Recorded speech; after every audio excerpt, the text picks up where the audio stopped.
Quoi, travaux de vacances? Bonjour à tous, alors on se retrouve de manière exceptionnelle pendant ces vacances, c'est pour ça qu'on a appelé cette émission Travaux de vacances, puisque une étudiante a envoyé un message en me posant des questions.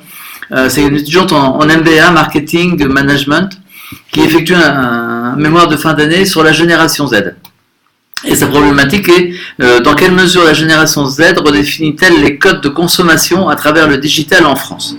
Donc elle nous a posé 5 questions, en fait elle m'avait posé 5 questions, et j'ai trouvé intéressant de faire participer Ise et Clara dans ces questions-réponses au sujet de cette génération Z, comment ça se comporte une génération Z par rapport au problème de marketing plutôt rencontré par les entreprises. Alors la première question qui nous est posée, c'est selon nos recherches, nous avons pu constater que la génération Z privilégie le partage à la possession. Ils échangent leurs habits, leurs jouets, etc. Comment pouvez-vous expliquer ce phénomène? Qui prend la parole pour commencer? Alors moi, en premier, ce que je dirais, c'est qu'on partage beaucoup, peut-être par souci d'économie ou, je sais pas, je dirais préservation de l'environnement, mais je sais pas si c'est vraiment le terme approprié.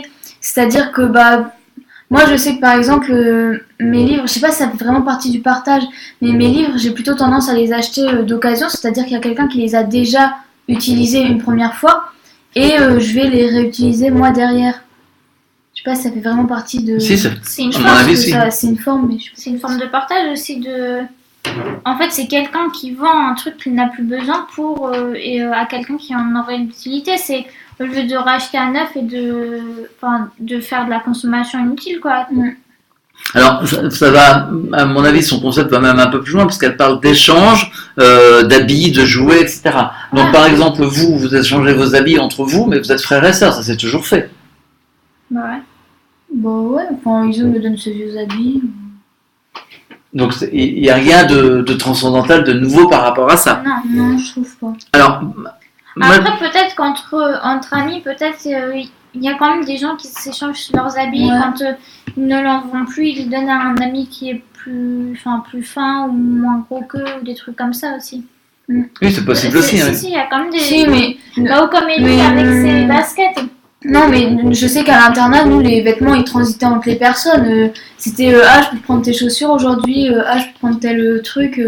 C'était, en gros, il y avait une armoire par personne, mais les armoires, elles étaient interchangeables. C'est tout le monde, quoi. Ouais, voilà. Tous les habits appartenant pas à tout le monde, quoi. Ok, parce que moi, je suis en train de me poser la question, est-ce que vous privilégiez le partage à la possession? J'ai l'impression que certaines choses, vous avez envie de les posséder. Bah ouais, genre le téléphone, tu pourrais pas le partager. Genre, il est hors de question que je partage mon téléphone avec Clara, genre. Même avec n'importe qui. Enfin, c'est mon téléphone. Enfin, tu peux pas dire, les 3 premiers jours de la semaine, c'est toi qui as mon téléphone, puis le reste, c'est moi qui l'ai. Non, tu pourrais pas... Enfin, pour moi, c'est inconcevable de dire un téléphone, t'en as besoin tout le temps, quoi. C'est pas un truc que tu peux partager. Mais par exemple, je sais pas... comment on appelle ça, là? Un tournevis ou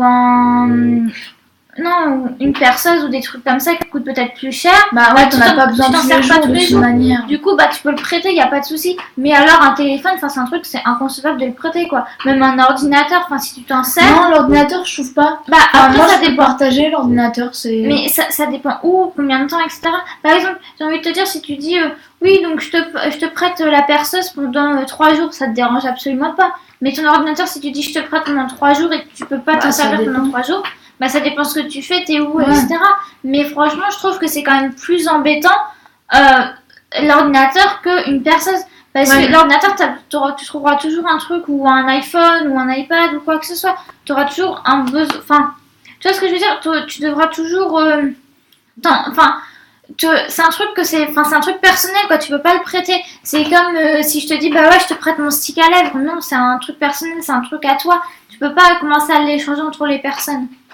Alors, on me demandait mon point de vue au point de départ, donc j'ai quand même donné mon point de vue par rapport à ça. Effectivement, ils ont beaucoup plus de partage dans tout ce qu'ils pratiquent. Et on me demande également comment on peut expliquer ce phénomène. Je pense que c'est un phénomène qui est dû aussi à un premier événement qui est que dans la société actuellement, on est plus dans une société de partage que de possession proprement dit. Mais en parallèle, il faut mettre aussi le côté économe de la génération Z. La génération Z est très près de ses sous, je vais dire ça comme ça, et donc pourquoi acheter quelque chose qui coûte très cher, que je vais me servir une seule fois, et laisser dans un coin? Autant acheter quelque chose, je peux en faire profiter d'autres personnes autour de moi, mais je reste possesseur de l'objet. Ouais, puis même, ça pourrait aussi te rapporter de l'argent, tu vois. Mais si c'est vrai, si t'as une perceuse, t'as besoin d'une perceuse pour un truc, ouais, c'est un exemple simple, quoi. Tu peux, genre à tes amis et tout, tu le fais pas payer. Mais par exemple, je sais, il existe des sites où tu peux dire j'ai une perceuse, vous pouvez la louer pour un tel nombre de jours ou d'heures ou d'après-midi. Et au final, en fait, ça te rapporte de l'argent. Du coup, au final, ça pourrait même faire une opération blanche. Si t'as acheté ta perceuse, je sais pas, 100 euros, je sais même pas combien ça coûte une perceuse, qu'au final, tu la loues régulièrement, au final, ça peut même te faire une opération positive, que toi, tu vas gagner plus d'argent que ce que tu auras engendré. Mais tu es capable également de louer une perceuse comme ça. Bah ouais. Et je prends un autre exemple, dans les livres. Il y a maintenant, dans certains endroits, des endroits où on peut venir déposer des livres ou prendre des livres. Avec Clara, je sais qu'il y a ces derniers jours, on a été dans un endroit comme ça pour récupérer des livres également. Parce que pour nous, ça nous paraît naturel. Tu parlais de tes bouquins, je ne sais plus si on a parlé tout au début ou pas, que tu as acheté d'occasion pour toi l'année scolaire prochaine. Donc, c'est des phénomènes comme ça. Alors, c'est parfois des épiphénomènes, mais qui, cumulés les uns derrière les autres, effectivement, font beaucoup de choses. Après, j'ai envie de dire, ça peut aussi paraître contradictoire parce que moi, par exemple, je veux dire, ça me dérange pas de partager. Enfin, il y a plein de trucs que ça me dérangerait pas de louer ou de prêter. Mais par exemple, mon téléphone, non, c'est à moi, genre. Tu reviens ton téléphone. Mais oui, non, mais il y a quelques objets comme ça que tu vois, je pourrais absolument pas prêter, que je pourrais absolument pas dire, oui, tu peux me l'emprunter. Enfin, tu vois, j'ai envie de, entre guillemets, ça pourrait être dit, on pourrait dire que ça pourrait être contradictoire, que certains objets, ça me dérange pas du tout de les prêter, alors que d'autres, je refuserais de les prêter ou. Même si toi, tu me dis, ouais, je te donne de l'argent pour que. Non, c'est mon téléphone, quoi. Alors, la deuxième question, c'est ont-ils un mode de consommation collaboratif selon vous? Alors, moi, je regarde ce qui se passe autour de moi, et je sais, j'ai des stats sur le sujet aussi, donc, effectivement, c'est la collaboration de tous les côtés. Je prends l'exemple du transport. L'un des réflexes, c'est est-ce que j'ai pas un Blablacar? Ise n'a pas voulu passer son permis de conduire en disant je vise que les voitures sans permis apparaîtront dans quelques temps. Est-ce qu'elles seront unipersonnelles ou pas? Ça, c'est un autre débat. Mais pour ça, je passe pas de permis de conduire et en attendant, je peux utiliser les moyens collaboratifs de circulation. Ouais, mais par exemple, c'est un. Je finis. Donc ça, c'est un exemple. C'est avec les Blablacar. Vous partez en vacances ou vous allez à des endroits. Le premier réflexe, c'est Airbnb. Pour retrouver un logement. Donc on est bien dans cette mouvance de dire je fais dans le mode collaboratif et toi tu travailles avec moi normalement, donc on travaille tous les deux ici, mais c'est vrai que l'an prochain tu vas aller intégrer également un centre de coworking. On est à nouveau dans un système de collaboration. Donc effectivement, la génération Z est à 100% dans le mode de consommation collaboratif. Et pas toujours payant, c'est-à-dire que moi les exemples que j'ai pris sont payants. Je prends l'exemple de Clara sur l'histoire du projet que tu as de PDF pour la méthode d'apprentissage de la Guimbarde. Tu veux pas faire payer les gens, c'est parce que ça n'existe pas et c'est collaboratif quelque part parce que tu as trouvé d'autres auteurs au passage. Donc voilà, alors vous qu'est-ce que vous en pensez? Est-ce que vous êtes en mode collaboration collaboratif ou pas?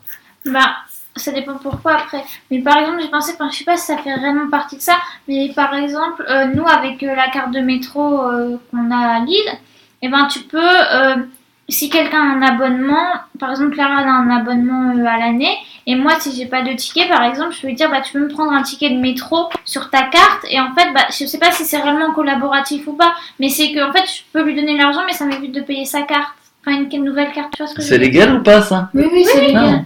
Je sais pas, je non, pose la tu peux question. inviter, la borne, elle te demande même il y a combien de personnes avec toi. D'accord. En fait, tu fais un invité sur ta carte, tu passes ta carte une première fois, du coup ça comptabilise ton trajet. Et en fait, il faut que tu aies acheté des trajets unitaires sur ta carte et tu la passes une deuxième fois et dis vous avez combien de passagers avec vous.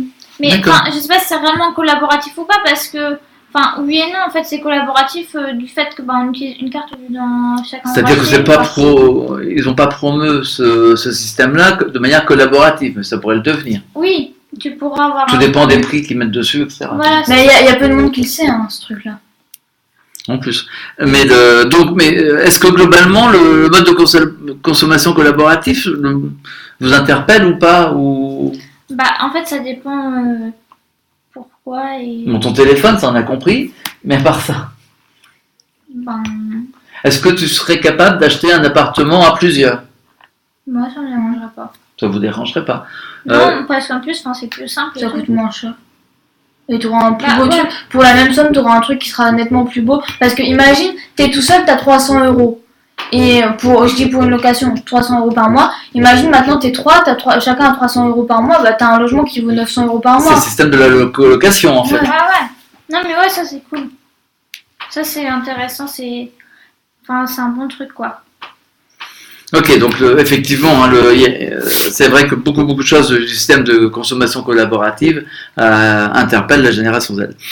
Comment les marques peuvent-elles s'adapter à ces phénomènes et peuvent-elles les attirer et les fidéliser? Donc c'est une question avec 3 questions à l'intérieur. Donc on va prendre la première. Est-ce que les marques peuvent s'adapter à ces phénomènes? Oui. Moi je pense que oui. Et comment? Par exemple, en changeant leur mode, par exemple, tu pourrais aussi très bien dire si vous achetez un truc, une perceuse, vous pouvez l'acheter à 3 la perceuse. Ça, tu peux déjà le faire. Bah ouais. Il suffit qu'il y en ait un qui fasse un chèque. Oui, mais c'est plus compliqué, mais tu pourras avoir des systèmes d'aide, que tu vois, ça soit compris dans le truc, quoi. Moi, je pensais plus à des systèmes où un magasin de fringues, par exemple, te reprend tes anciens habits et les revend en moitié prix. Ouais, mais aussi ça poserait un gros problème parce qu'il faudrait que ça soit absolument la même marque ou des trucs comme ça, je pense. Parce que je sais pas justement. Mais non, une sorte de friperie. Ouais, mais en fait, si c'est la friperie, ça existe déjà, donc. Pas dans le magasin. Ouais, mais oui. Mais non, mais regarde, t'aurais genre H&M et la friperie de H&M. Mais dans le magasin Mais H&M. dans le magasin H&M, tu sais, ce sera un banc friperie. Oui, mais ce que je veux dire, c'est que tu vois, tu vas pas aller chez H&M en vendant du CA ou en vendant. Oui, non, tu prends bien H&M, désolé. De H&M. Ah oui, c'est ça, c'est ce que je te dis, c'est qu'il faut absolument coter des vêtements de H&M. Mais mais si t'as des vêtements Nike, t'iras dans la boutique Nike. Si t'as des vêtements Puma, t'iras chez Puma. Et si t'as des vêtements. Je trouve que c'est un peu compliqué pour mettre en place, ou alors faut être vraiment fidèle à une seule marque aussi. Alors comment, justement, comment les entreprises peuvent s'adapter à ça? Le système collaboratif que vous avez. Ils ont une marque qu'ils aiment bien et qu'ils vont acheter. Les gens n'achètent pas non plus dans. Attention, la dernière fois on parlait de l'étude qu'avait fait Mathilde et on s'apercevait que les marques n'avaient plus d'importance, enfin pas beaucoup d'importance pour la génération Z. Non, ça je suis donc pas on d'accord. Peut pas dire je suis pas d'accord parce que quand tu dis honnêtement, moi je suis capable d'acheter H&M à Camailleux. Oui, moi aussi, mais je sais qu'il y a certaines personnes. Je dis pas que c'est tout le monde. Mais c'est très peu de personnes, non? Bon, c'est très peu de personnes. Mais non, mais je sais pas parce que selon moi c'est ça. Parce que les gens que je connais autour de moi et tout, les gens de mon âge, etc. Tu vois, t'as pas genre la marque qui est le bon Dieu et que tu ne jures que par cette marque-là de vêtements. Moi c'est, après je sais pas toi, peut-être que dans tes copines c'est différent ou que c'est intéressant à savoir. Mais moi, selon moi, les gens achètent chez. Mais concrètement, parce que là, vous êtes tourné autour du pot en disant, non, c'est pas bien, c'est bien. Comment les marques peuvent faire pour s'adapter à ce phénomène? C'est ça l'intérêt. Être innovante. Innovante, mais comment? C'est ça qu'on te demande. Créer un truc qui n'existe pas. Mais oui, mais c'est quoi le truc qui n'existe pas que tu voudrais qu'il soit créé? C'est à elle de le trouver. Non, justement, on est là pour les aider. Alors là, c'est le grand blanc. C'est le grand blanc de la réflexion de la génération Z.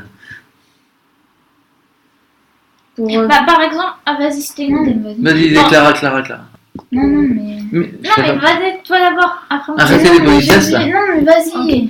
Moi, par exemple, si une marque, dans des prix accessibles, parce que souvent c'est des prix hyper chers, fait que ça soit des vêtements qui sont genre, écologiques et équitables aussi. Et que, que ça soit pas des vêtements moches, parce que parfois c'est ce problème. J'ai rien compris. Alors, tu redémarres depuis le début parce que j'ai rien compris, donc les autres ils doivent encore moins comprendre. Une marque crée qu'une marque soit équitable, écologique, etc. D'accord. Mais que ça soit pas des vêtements moches, parce que parfois le problème. Oui, on s'en fout ça. Oui, elle fait une marque avec des beaux vêtements. Ok. Voilà, bah Après. ça par exemple. Bah c'est pas collaboratif ça. C'est collaboratif en quoi? Bah, par exemple, après toi tu pourrais la customiser. Mais ça n'a rien de collaboratif. Bah. Bon, je Non. crois que la génération Z Non, a mais des j'ai problèmes compris. pour trouver du collaboratif dans l'entreprise. Du coup, Mais c'est dans l'entreprise. des principes d'achat-revente comme tu disais, mais peut-être aussi des principes de location que les entreprises, par exemple avec les vêtements, mais ça peut se détourner pour des magasins de bricolage où on peut louer le vêtement pour un mois. Ou alors, parce que ça doit exister, mais ça se fait. existe. Oui, ça existe, mais ça se fait peu. Par exemple, que H&M, que Pinky, que je sais pas quoi, fassent des systèmes de location de vêtements. Que les vêtements, tu puisses les louer. Du coup, tes vêtements, tu sais que ce sera pas du neuf. Mais si toi, par exemple, tu as besoin d'une robe qui coûte hyper cher pour telle occasion, tu en auras besoin qu'une soirée, bah tu la loues. Et ça te reviendra quand même beaucoup moins cher que de l'acheter et de l'avoir, toi. Et pareil pour des magasins de bricolage. Mais ça se fait aussi déjà, je sais, que tu puisses louer... je sais pas, la perceuse, que tu puisses louer ta scie ou. Mais moi, vas-y. Moi j'y vois un problème à ça, c'est qu'en réalité, ça dépend vachement du prix qu'ils vont mettre de base parce que. Mais si c'est vrai, moi je connais des sociétés qui font ça, mais en réalité c'est avec des marques de luxe. Du coup, ok, ça va, ils te mettent un prix de base que c'est pas cher, mais au final si tu vas à H&M et que ça coûte quand même relativement cher au mois, que tu dois payer tous les mois par exemple une certaine somme pour avoir un certain nombre de vêtements, bah honnêtement je trouve que c'est pas rentable quoi. Autant acheter le vêtement et puis après toi le revendre pour avoir l'argent toi. Encore faut-il le revendre. Et moi je voudrais rajouter d'autres trucs. Est-ce que justement les Fab Labs ou des Zojo fait The Fabric. The Fabric où on a l'accès à tout un matériel, etc. Ça ne fait pas partie de ça également. Bah si, bah moi c'est ce que je pensais quand je disais bah ouais. C'est loin. Mais quand je disais Tes vêtements gros. mais non mais que tu customises tes vêtements, bah ça peut être dans un truc comme ça que tu le customises. Oui, tu peux les faire aussi chez toi, customiser. Bah, Donc, oui, mais que tu peux créer tes vêtements ou ce que tu veux grâce à ça. Et que je reprends mon exemple de Zojo. Est-ce que justement Zojo, l'histoire de faire ou alors le Roi Merlin, enfin c'est le même groupe en plus, mais le Roi Merlin qui met des Fab Labs à disposition pour expliquer comment on fait, est-ce que c'est un moyen justement d'attirer, de fidéliser des clients également? Oui. Est-ce qu'il existe d'autres moyens? Parce que vous me dites oui ce que je dis, mais vous ne trouvez pas beaucoup de solutions. Oui, mais que en fait le problème qu'il y a, c'est que c'est peut-être pas à la portée de tout le monde, notamment avec les tarifs qu'ils font actuellement. Mais voilà. Mais d'un autre côté, tu as les Ripar Café. Oui, c'est du collaboratif, ça. C'est ce que je voulais dire. En fait, j'ai pas eu le temps de terminer ce que je voulais dire tout à l'heure. C'était, je pensais qu'aussi les différentes boutiques pouvaient mettre des ateliers de réparation qui soient pas forcément payants. Mais tu vois que ça peut être vraiment collaboratif où c'est certains consommateurs qui aident d'autres consommateurs à réparer, comme dans les Repair Café en fait, mais que ce soit directement la boutique qui le propose ou même qu'elle crée des postes de personnes qui sont réparatrices pour tu vois, ça peut être dans un magasin de vêtements quelqu'un qui va faire de la couture et du coup qui peut t'expliquer comment réparer ton truc ou ils peuvent te le faire réparer mais à moindre coût ou ça peut être de l'électroménager, qu'il y ait un réparateur qui t'aide à le réparer et des choses du genre. Ouais, mais aussi c'est pas le modèle actuel économique qu'on a, du coup c'est un gros problème ça. Et oui, on parlait de... Ça peut pas être le modèle, c'est les entreprises vont devoir y aller. Donc, oui, mais ça je suis d'accord. Allez, 4e point. On constate que les jeunes d'aujourd'hui sont très influencés par les youtubeuses, blogueurs, etc. concernant des produits de marque. De ce fait, pensez-vous que la génération Z privilégie leur avis plutôt que ceux de leur famille, de leurs amis? Alors, première partie de la question, les jeunes aujourd'hui sont influencés par les youtubeurs et les blogueurs. Vrai, faux? Moi, ma première réaction, c'est de reprendre l'article qui a été fait dans Libération, je crois. Non, c'est pas Libé. C'est pas Libé. Ça s'appelle... C'est le Cool. Le Cool dans YouTube, dans Instagram, pardon. Si vous tapez Le Cool Instagram, vous allez tomber sur l'article où on critique un petit peu ces youtubeurs ou ou Instagrammeurs en disant de toute manière c'est beaucoup de faux qu'ils nous font et est-ce que le public est en train de les suivre ou pas autant qu'on le dit. Alors moi je suis persuadé que de toute manière ça va vivre un certain temps mais pas très longtemps cette notion et il faut faire très attention quand on parle de YouTube ou d'Instagram. Avant, il y a quelques mois ou quelques années, tout le monde vantait les qualités de YouTube et le YouTube c'est en train de baisser, c'est un média qui est en baisse, c'est pas pour autant que les entreprises doivent pas aller dedans, mais ça a moins d'influence et moins d'importance qu'avant. Et donc, on est dans le stade d'Instagram, et à mon sens, on arrive à la fin d'Instagram. Je ne sais pas ce qu'il y aura derrière, parce que je ne suis pas devin, mais il y aura d'autres systèmes. Oui, ça s'appelle, voilà, c'est Télérama. C'est Télérama. C'est sur Instagram, l'insupportable tyrannie du cool. C'est un article très intéressant. Et donc, on a ce phénomène. Alors, est-ce que pour autant, ce que nous racontent les youtubeuses ou les blogueurs dans leur site ou dans leur... les blogueurs, c'est encore plus compliqué parce qu'ils ont tous un blog, parce qu'il faut un blog, mais c'est peut-être pas par ça qu'ils sont connus. Les Instagrammeurs, est-ce que ça a une réelle influence sur le consommateur final? On a eu une discussion cet après-midi sur un sujet sur ça pendant de longues heures. Alors, je sais pas, on peut compléter. Moi, j'en avais parlé par exemple avec une amie de certaines marques. Il y a des marques que vous allez voir chez tous les Instagrammeurs, tous les blogueurs, tous les youtubeurs. Ces marques-là, on les voit partout et absolument partout. Et on nous disait qu'en réalité, elles perdaient un peu la crédibilité parce que tout le monde disait oui, c'est génial, cette marque-là, ils sont les plus beaux, ils sont les meilleurs. Mais en réalité, qu'il y avait tellement de personnes qui en parlaient et qui, d'Instagrammeurs par exemple qui vantaient les mérites de la marque, qu'en réalité qu'elle perdait toute crédibilité, que ça donnait même pas envie de les utiliser parce que en fait on savait très bien que les youtubeurs, instagrammeurs, etc. ils étaient payés pour ça. Du coup et c'est obligé maintenant d'indiquer, la loi oblige d'indiquer que c'est sponsorisé. Oui, que c'est sponsorisé. Du coup tu le sais plus ou moins parce qu'il y en a qui vont peut-être pas faire attention, mais on disait que réellement on voyait tout le temps ces marques-là et que ces marques-là elles perdaient toute crédibilité au vu du consommateur lambda et qu'en fait comme les influenceurs ils étaient payés pour vanter les qualités, que tant mieux pour eux quoi, mais en fait on sait même pas si c'est vrai ou si c'est faux et du coup que ok peut-être ils ont de l'influence sur certains trucs les influenceurs, mais peut-être pas, peut-être que les marques se font piéger sur ce qu'elles disent et ce qu'elles font, parce qu'après quand on voit certaines blogueuses qui vantent les bienfaits d'un thé alors qu'elles y connaissent rien, j'ai envie de dire c'est pas logique quoi. Ok, tu peux dire oui c'est bon, oui c'est pas bon, mais après t'as certains trucs que tu peux pas, tu vois, moi tu me demandes de dire si un meuble il est bien fait, oui j'aurai un avis comme ça, mais je suis pas ébéniste, je peux pas te le dire, je suis pas du métier, je suis pas de la profession, j'aurai un avis lambda quoi. Mais je pense qu'il y a aussi ça, que les blogueuses, elles pensent tout savoir et que en réalité non, on peut pas tout savoir quoi.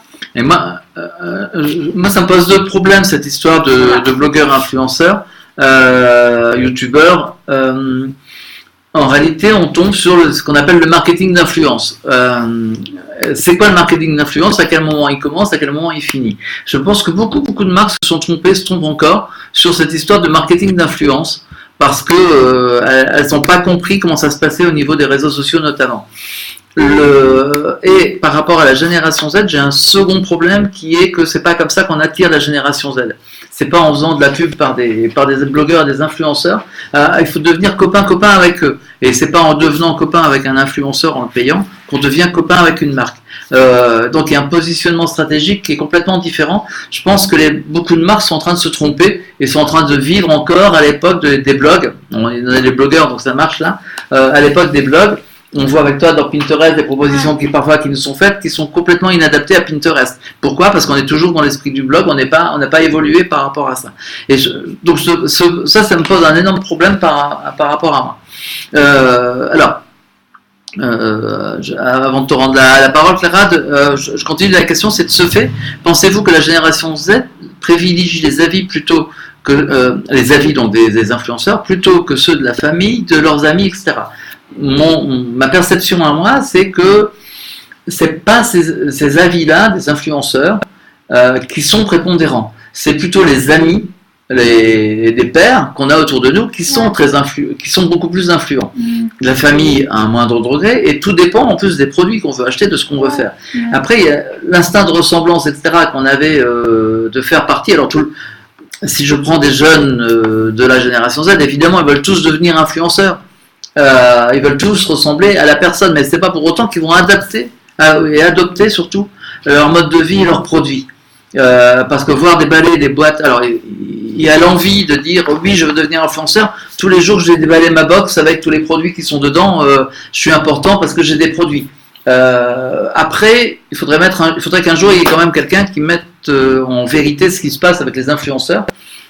Qu'est-ce qu'ils gagnent concrètement? Ils gagnent des échanges produits, je ne suis pas certain qu'ils gagnent énormément d'argent pour la plupart.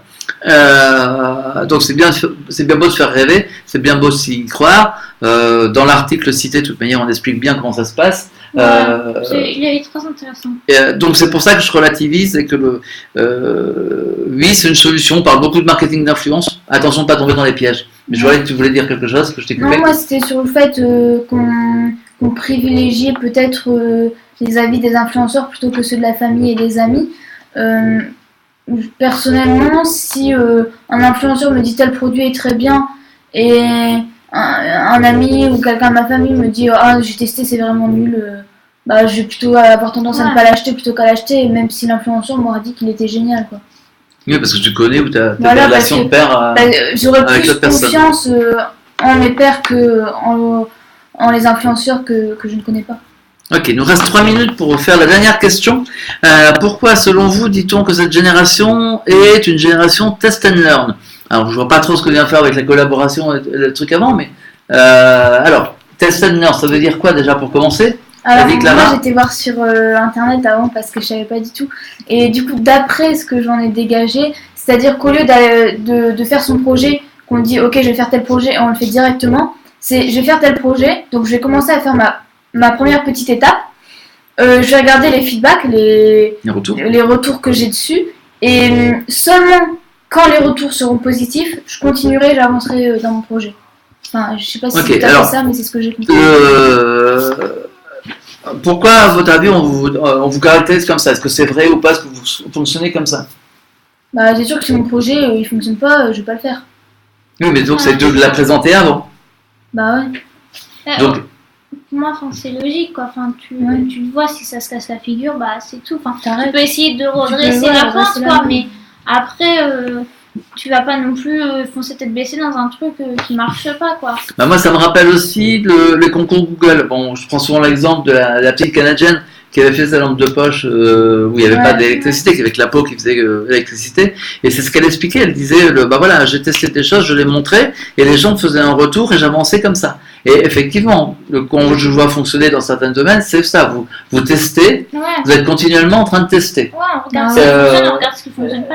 Et comme ça vous permet d'avancer. Donc effectivement, à mon sens, vous êtes dans cette mouvance du test and learn de manière récurrente.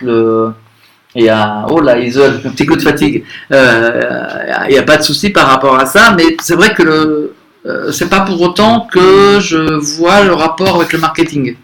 Le management, je veux bien, le marketing, j'ai beaucoup plus de difficultés à voir où ça se situe. Bah voilà, on arrive à la fin de notre émission. On se reverra, on va essayer dans 15 jours, mais c'est pas gagné d'avance. On a sauté les 15 derniers jours parce qu'on revenait de vacances justement ce jour-là et on est revenu un peu tard, donc on n'a pas pu faire l'émission et on ne veut pas déplacer d'une semaine pour garder le même rythme. Mais bon, c'est pas pour autant qu'on ne conserve pas les liens qu'on trouve au fur et à mesure à discuter, à explorer régulièrement. Bah, je vous souhaite de bonnes vacances à vous et à bientôt sur les ondes d'Internet. Au revoir Clara.